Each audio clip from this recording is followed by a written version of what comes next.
बड़ी कमाल हदीस आपके सामने बयान करने जा रहा हूं। इसको गौर से सुनिएगा, ये बहुत ही अमल करने वाली हदीस है।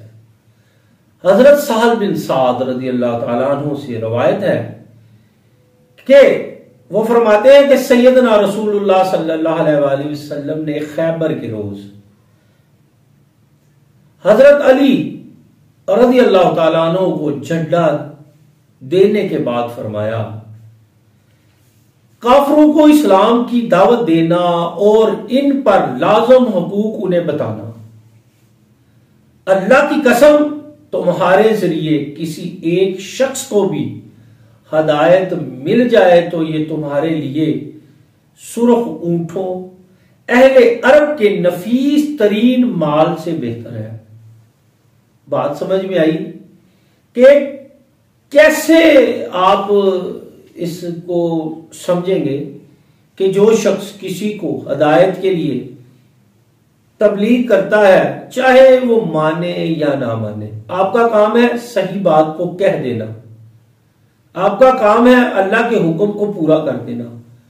आप उस बंदे को अल्लाह का और उसके रसूल का हुक्म सुनाएं, उसको बताएं कि सीधी राह ये है, ये रास्ता गलत है, ये रास्ता सही है।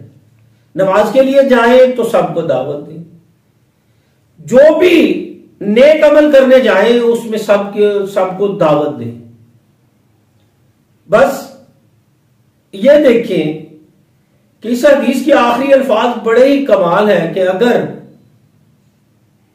आपने ऐसा काम किया, आपने किसी को दीन की दावत दी, अगर एक शख्स ने भी इस पर अमल कर लिया या आपके जरिए हदायत पा ली, तो उस आपके लिए क्या बेहतर होगा कि सुर्ख ऊंटों से भी ज्यादा बेहतर है, अहले अरब के नफीस माल से बेहतर है।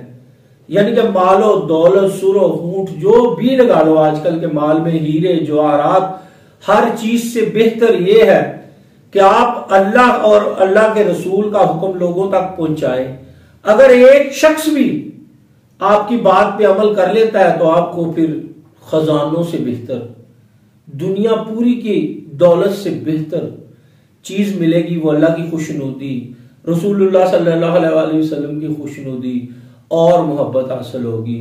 और आखिरत में अल्लाह ताला ने नेक लोगों के लिए जन्नत का वादा फरमाया। तो बस हमें चाहिए कि हम खुद भी नेक अमल करें और लोगों को भी इसकी तबलीग करें, लोगों को भी अल्लाह की राह की तरफ बुलाएं। हमें बस ये नहीं सोचना चाहिए यार वो क्या कहेगा, ये क्या कहेगा, उसने क्या किया, हमने क्या किया, ये पता नहीं हमारी बात मानेगा कि नहीं मानेगा। डजंट मैटर, नहीं मानता ना माने, आपका काम है दूसरे तक अल्लाह का पैगाम पहुंचाना। हदायत का पैगाम है, अल्लाह का हुक्म है, रसूल करीम सल्लल्लाहु अलैहि वसल्लम का हुक्म है, लोगों तक पहुंचा दें। इसमें आपको या किसी दूसरे को कोई नुकसान नहीं होगा, बल्कि फायदा ही फायदा होगा। आजकल हम शर्माते रहते हैं, दीन की बातों में हम शाये हो जाते हैं, दुनिया की बातें करते हैं तो वो लंबी लंबी छोड़ते हैं, क्या ही बात है। लेकिन जब दीन की बात करते हैं कहते हैं यार वो क्या कहेगा, वो बुजुर्ग आदमी है। किसी को आप नमाज गलत पढ़ता देखें तो उसको 2 मिनट दें, सबके सामने उसको नसीहत ना करने बैठ जाएं, उसको पास बिठाएं, फिर उसे समझाएं कि बाबा जी, बेटा जी, ये जो चीजें हैं, अगर आपसे छोटा है तो उसको इस तरह मुखातिब करें, बड़ा है तो आपको इस तरह मुखातिब करें कि बाबा जी, बेटा जी, आप मेरे पास आए, मैं आपको नमाज पढ़ के दिखाता हूं, आप मेरी नमाज में गलतियां निकालें, 2 दफा नमाज पढ़ लें, फिर वो आपको देख के सीख जाएगा। किसी को वजू गलत करते देखते हैं, अक्सर लोग कर रहे होते हैं, तो आप उसे कहें जी मेरा वजू जरा चेक कर लें, आप टीचर बन जाएं, आप जज बन जाएं, मुझे जरा चेक कर लें कि मैं कैसा वजू कर रहा हूं। तो आप उसको करके दिखाएंगे सही वाला, तो फिर वो भी आपकी तरफ देख के सही वजू करना शुरू हो जाएगा।